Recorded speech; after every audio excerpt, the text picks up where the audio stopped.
Opposition की वजीर आजम के खिलाफ अदम एतमाद की तहरीक कामयाब बनाने के लिए एक और हिकमत अमली। स्पीकर कौमी असम्बली के खिलाफ भी अदम एतमाद की तहरीक तैयार। तहरीक पर अपोजिशन अरकान से दस्तखत करवा लिए गए। जराए का कहना है कि तहरीक किसी भी वक्त जमा करवाई जा सकती है। इसके बाद स्पीकर असद कैसर कौमी असम्बली इजलास की सदारत नहीं कर सकेंगे।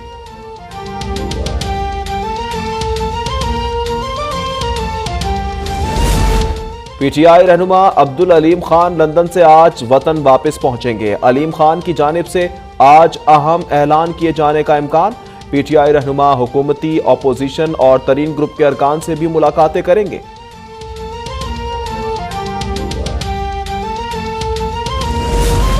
खैबर पख्तूनख्वा में बल्दियाती इलेक्शन की इंतखाबी मुहिम में शिरकत क्यों की? इलेक्शन कमीशन ने लोअर दीर में जलसे में शिरकत पर वज़ीर आज़म इमरान खान को नोटिस भेज दिया। जलसे से खिताब में ज़ाब्ता अखलाक की खिलाफ वर्जी करार। 14 मार्च को तहरीरी जवाब तलब कर लिया। गवर्नर और वज़ीर आला खैबर पख्तूनख्वा पाकी बुज़रा असद उमर और मुराद सईद को भी नोटिस जारी कर दिया। खैबर पख्तूनख्वा में बल्दियाती इंतखाबात का दूसरा मरहला 31 मार्च को होगा।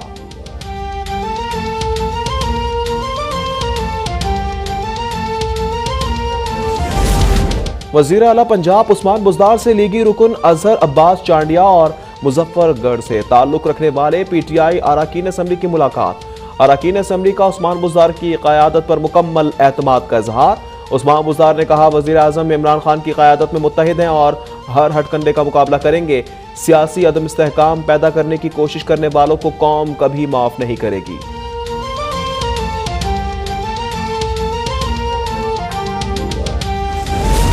अपोजिशन की बगैर सोचे समझे अदम एतमाद की तहरीक ने सियासत में तलखियां पैदा कर दी। वफाकी वजीर फवाद चौधरी का ट्वीट, कहा, जमहूरियत इतनी इंतहाई तकसीम का निज़ाम नहीं है, इसमें कम अज कम इत्तफाक राय पर निज़ाम अस्तबार होता है। इतनी तकसीम ना हो कि किसी भी सबब गुफ्तगू ही मुश्किल हो जाए। लड़ना मुश्किल नहीं, बाद में सुलह मुश्किल होती है। मुल्क में कोरोना से मजीद 6 अमवात और 571 नए केसेस रिपोर्ट। मस्बत केसेस की शरह 1.54% रही। अपोजिशन ने स्पीकर के खिलाफ भी अदम एतमाद की तहरीक लाने का मंसूबा बना लिया। जराए का बताना है कि स्पीकर के खिलाफ अदम एतमाद तहरीक पर 100 अपोजिशन अरकान से दस्तखत करवा लिए गए हैं। स्पीकर असद कैसर के खिलाफ अदम एतमाद की तहरीक किसी भी वक्त जमा करवाई जा सकती है।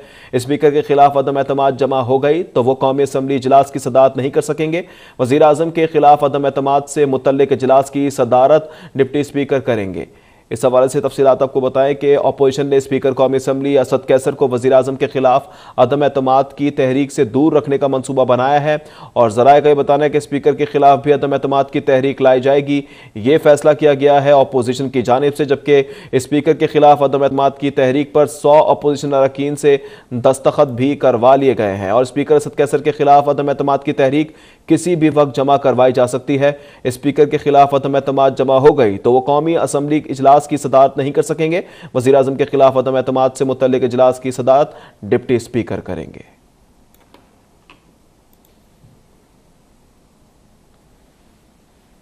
वफाकी वज़ीर इत्तलात व नशरियात चौधरी फवाद हुसैन का कहना है कि अपोजिशन की बगैर सोचे समझे अदम एतमाद की तहरीक ने सियासत में तलखियां पैदा कर दी हैं। उन्होंने ट्वीट करते हुए कहा कि जमहूरियत इतनी इंतहाई तकसीम का निज़ाम नहीं है, इसमें कम अज़ कम इत्तफाक राय पर निज़ाम अस्तबार होता है। फवाद चौधरी ने कहा कि इतनी तकसीम ना हो कि किसी भी सबब गुफ्तगू ही मुश्किल हो जाए। लड़ना मुश्किल नहीं, बाद में सुलह मुश्किल हो जाती है।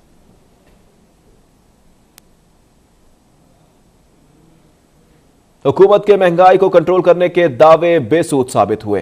पेट्रोलियम मसनूआत और बिजली कीमतों में कमी के बावजूद रोजमर्रा इस्तेमाल की अशिया की कीमतें कम नहीं हो रही हैं, रेट बढ़ते जा रहे हैं। बचत बाजार में भी शहरी बढ़ती महंगाई से परेशान नजर आते हैं। इस हवाले से मजीद तफसीलात जानेंगे। हमारे साथ मौजूद है कामरान चौहान। कामरान, बताएगा क्या कहना है शहरियों का? जी, महंगाई का जिन बेकाबू हो चुका है। वज़ीर आज़म इमरान खान ने पेट्रोलियम मसनूआत और बिजली की कीमत में कमी का ऐलान ज़रूर किया, मगर उसका इम्पैक्ट आवाम तक नहीं पहुंच पा रहा। इस वक्त हम एक बचत बाज़ार में मौजूद हैं, यहाँ पर आवाम को अशिया किस कीमत पर मिल रही हैं और रोज़मर्रा इस्तेमाल की अशिया की कीमत में आवाम को कितना रिलीफ मिल रहा है ये जानते हैं। यहाँ पर कुछ लोग मौजूद हैं। सर बताइएगा कि बचत बाज़ार क्या वाकई सस्ते होते हैं? ये बचत बाज़ार वाकई सस्ते हैं। जो गरीबी दुकानदार है, गरीब ख़रीदार है। अच्छा, यहाँ पे एक छत के नीचे सारी चीज़ें मिल जाती हैं, तमाम ज़रूरत ज़िंदगी, तमाम चीज़ें। अच्छा, यहाँ पे डिमांड एंड सप्लाई जो बुनियादी रूल है बिज़नेस का, उसमें ज़ाहिर बात है यहाँ पे डिमांड ज़्यादा होती है, लोगों की सेल ज़्यादा होती है, कंपटीशन का रुझान है, तो लोग अपने रोज़मर्रा की ज़रूरत की चीज़ें 10 से 15% का उनको फ़ायदा हो जाता है। अच्छा भाई, ये बताइएगा वज़ीर आज़म इमरान खान ने जो 10 रुपये कम किया पेट्रोलियम मसनूआत में, उसका आम आदमी को फ़ायदा हो रहा है? अभी तक तो देखने में नहीं आया किसी को हो रहा हो। हर कोई और ही शिकायत करे जा रहा है 10 रुपये उधर कम किए हैं तो 10 रुपये दूध पे बढ़ा दिए हैं। हुकूमत इन चीज़ों पे अमल करवाए, लोगों से जो महंगा दे रहे हैं, चीज़ें बेच फरोख्त कर रहे हैं। जी, यहाँ पर मौजूद दुकानदारों और ख़रीदारों का कहना है कि बचत बाज़ार में अशिया सस्ती ज़रूर मिलती हैं, मगर हुकूमत की जानिब से दिया जाने वाला जो रिलीफ है वो आवाम तक नहीं पहुँच पाता। हुकूमत को चाहिए कि चेक एंड बैलेंस के निज़ाम को बेहतर करे, तब ही जाकर आम शहरियों को हुकूमत की जानिब से ऐलान करदा जो रिलीफ है वो मैसर हो सके। रुकन सूबाई असम्बली अब्दुल अलीम खान की आज लंदन से लाहौर आमद होगी, जबकि ज़राए का यह बताना है कि अलीम खान अपने ग्रुप के रहनुमाओं और अरकान असम्बली से राब्ते भी तेज करेंगे। इस हवाले से तफसीलात जानते हैं नुमाइंदा अब तक तजम्मुल बुखारी से। तजम्मुल, मजीद अपडेट कीजिएगा, क्या तफसीलात हैं आपके पास? जी बिल्कुल, पाकिस्तान तहरीक इंसाफ के नाराज रुकन और साबिक सीनियर वजीर अब्दुल अलीम खान जो है वो आज लंदन से लाहौर वापस पहुंचेंगे, जबकि तरीके अदम एतमाद के मामले पर अलीम खान से हुकूमती अपोजिशन और तरीन ग्रुप ने भी राब्ते किए हैं। इस हवाले से ज़राए का ये कहना है कि अलीम खान आज लाहौर में मसरूफ दिन गुजारेंगे। अलीम खान अपने ग्रुप के रहनुमाओं और अरकान असम्बली से भी राब्ते तेज करेंगे। ज़राए का मजीद कहना है कि अलीम खान आइंदा चंद रोज में मौजूदा सियासी सूरत हाल पर बड़ा फैसला करेंगे, जबकि अलीम खान आज मौजूदा सियासी सूरत हाल और दौरे लंदन पर अपने दोस्तों को एतमाद में लेंगे। उनका ज़राए का ये भी कहना है कि हुकूमत का साथ देना है या तरीन ग्रुप के साथ चलना है या अपोजिशन कैंप में जाना है। अलीम खान के जवाब का सबको इंतजार है। अलीम खान आज अहम मशावरती अमल अपने साथियों से मुकम्मल करेंगे। जी, तजम्मुल ने हमें अपडेट किया। वज़ीर आज़म इमरान खान के खिलाफ अदम एतमाद की तहरीक कामयाब बनाने के लिए इस्लामाबाद में सियासी हलचल तेज हो गई है। PDM ने कल सरबराही इजलास तलब कर लिया है। इजलास में PDM के सरबरा मौलाना फजलुर रहमान की ज़ेर सदारत होगा। अपोजिशन इत्तेहादी जमातों के सरबराहान के हमरा अहम बैठक भी लगाएंगे, जबकि अदम एतमाद से मुतल्लिक हिकमत अमली भी तय की जाएगी। अहम मुलाकातों से मुतल्लिक इत्तेहादियों को एतमाद में भी लिया जाएगा।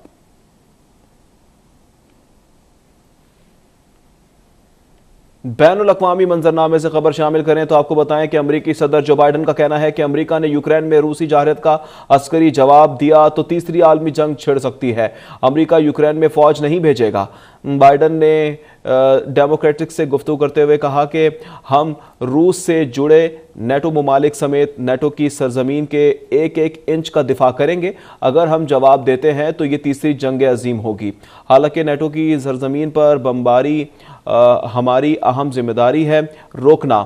हम यूक्रेन में तीसरी आलमी जंग नहीं लड़ेंगे। बाइडन ने कहा कि रूस पहले ही आलमी पाबंदियों की जद में है। मजीद इज्तमाई इक्तसादी इक़दामात रूस की मईशत के लिए बड़ा धचका साबित होंगे।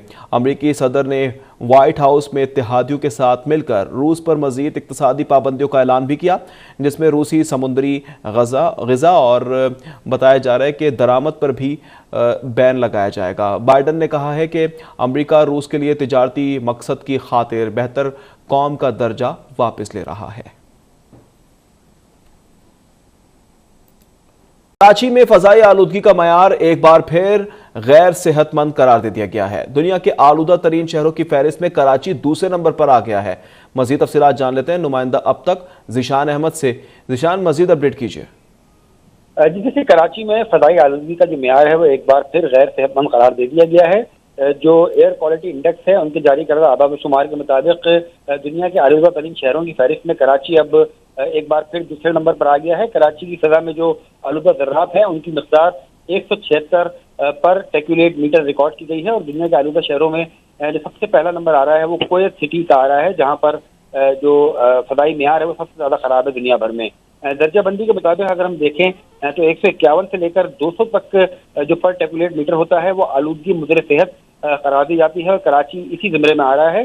201 से ऊपर जब आलूदगी चली जाती है तो इंतहाई मुज़र सेहत होती है, और जब 301 से ऊपर चली जाती है तो खतरनाक आलूदगी को वो जाहिर करता है। माहिरीन सेहत ने इस हवाले से मशवरा दिया है कि सांस और दमे के मरीज जो हैं वो इस मौसम में एहतियात करें। जी, निशान अहमद ने तफसीलन आगाह किया।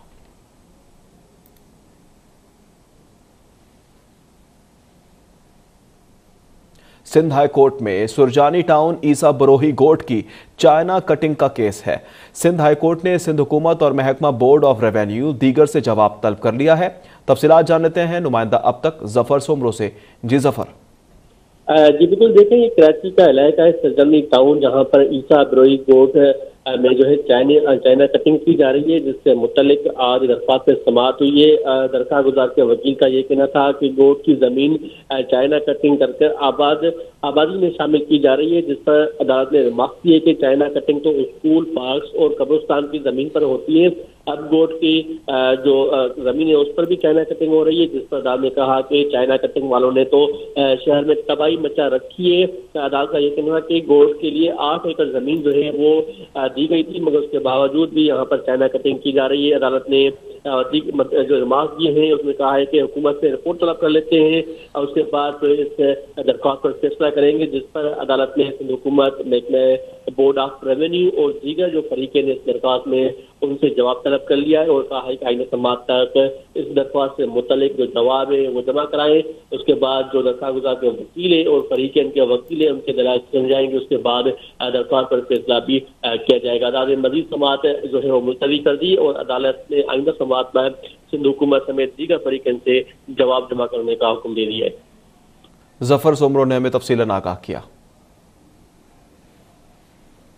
बराह रास्त आपको ले चलेंगे कोयटा में वज़ीर दाखिला शेख रशीद इस वक्त मीडिया से गुफ्तगू कर रहे हैं। ठंडे प्रोग्राम की तरफ जाना चाहिए, सुलह सफाई की तरफ जाना चाहिए, क्योंकि इन्होंने हारने के बाद फिर भी हमें ये तंग करेंगे। बेहतर है अभी इनके साथ हम माइल्ड हो जाए और इनको ज़हनी तौर पर तैयार करें कि भी आप हारने। इमरान खान को मशवरा नहीं देता इंशाअल्लाह ताला इमरान खान को दावत दी थी, आए मिल बैठे इस मामले में। मैं तो आज भी चाहता हूं कि हमें सुलह सफाई की बातें करनी चाहिए। 1 साल रह गया है, 3 बजे असल में बात करूंगा। इलेक्शन में 1 साल रह गया है और ये ना हो कि तुम 10 साल तक लाइन में लगे रहो और फिर 10 साल तक सिलेक्शन की बात करो। बेहतर है 1 साल इलेक्शन का इमरान खान के साथ इंतजार करो और इलेक्शन की तैयारी